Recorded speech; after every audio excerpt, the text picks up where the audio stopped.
రాయలసీమలో వైసీపీ ఎట్లా ఉంది? ఇట్లా బ్రహ్మాండంగా ఉంది. నెంబర్ 1లో ఉంది.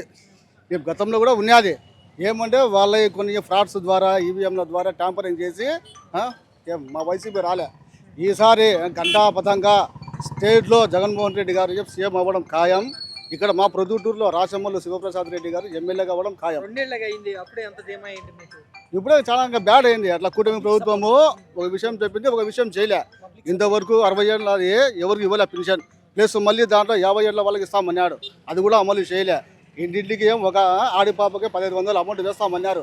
ఇంతవరకు ఏది అమౌంట్ వేయలే. గతంలో ఉండే పథకాలు లేవు, నిలుపుదల చేసినాడు. ఏమీ లేవు అసలుకు. డబ్బులు లేవు, అప్పులు చేసి వెళ్ళిపోయాడు జగన్ అంటున్నాడు. ఎవరే చెప్పింది? రమ్మని చెప్పు. అప్పులు చేసే ప్రసక్తే లేదు. జగన్మోహన్ రెడ్డి వాళ్ళ నాన్న కన్నా ఈయన నెంబర్ 1 చెప్పాలంటే. ఏ పథకమైనా ఘంటాపథంగా అమలు చేసిన వ్యక్తి ఎవరంటే ఒక్క జగన్మోహన్ రెడ్డి గారే. యావత్తు ఇండియా వైడే, స్టేట్ వైడ్ కూడా కాదు. అటువంటి సీఎం ఇక రాబోడు కూడా. ఏమంటే ఈ ప్రజలు కానీ మమేకమై ఓట్లు అయితే వేసినారు వైసీపీకి. ఏమంటే అక్కడ ఫ్రాడ్ జరిగింది. ఇది అందరికీ తెలిసిన విషయమే, మీకు తెలుసు, మాకు తెలుసు. కాబట్టి ఈసారి ఆ విధంగా ఏం ఉండదు. ప్రజలు స్వచ్ఛందంగా వచ్చి ఓట్లు వేయించి ఘంటాపథంగా టర్మ్ కూడా జనాలు మా వైపే ఉంటారు అని పవన్ కళ్యాణ్ మాట్లాడుతున్నారు. ఏ విధంగా ఉంటారు? ఆ విధంగా ఉండనే ఉండరు. ఎక్కడైనా కానీ 20 మంది ఎమ్మెల్యేలు కింద పోటీ చేస్తే ఒక 10 మంది 6 మంది 7 మంది గెలుస్తారు. కాకపోతే జనసేనలో 20 మంది గెలిచినారు. ఇప్పటికేమని అదంతా ఫ్రాడే కదా. ఎక్కడైనా కానీ ఓటములు గెలుపులు సహజం. 20 మందికి 20 మంది రావడం అంటే ఇప్పటికేమని చెప్పి అది ఫ్రాడే. కాబట్టి ఆ విధంగా ఏముండదు. ఈసారి బ్రహ్మాండంగా వైసీపీ గవర్నమెంట్ వస్తుంది, ఫామ్ చేస్తాము. దాంట్లో ఎలాంటి సందేహం లేదు.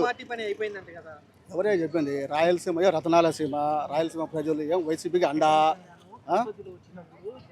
ఏమీ కాదు. వాళ్ళ ద్వారా వాళ్ళందరూ వాళ్ళు అనుకుంటున్నారు, కానీ అది ఏంది ప్రజల్లో ఏం రావాలి. అది ప్రజల్లో ఇప్పటి వరకు వైసీపీ అంటే అభిమానం ఉంది. గుండెల్లో పెట్టుకున్నారు. జగన్మోహన్ రెడ్డి గారిని గుండెల్లో పెట్టుకొని బతుకుతున్నారు వాళ్ళు. ఇబ్బందిలే. నెక్స్ట్ ఆయన వస్తే ఆ పాలన కథ వేరు ఉంటుంది. అందరికీ మేలు జరుగుతుంది. దానిలో ఎలాంటి సందేహం లేదు. ఏమయ్యా? నా పేరు టప గైబుసా, మాది ప్రొద్దుటూరు 14వ వార్డు, ఎక్స్ కౌన్సిలర్ని.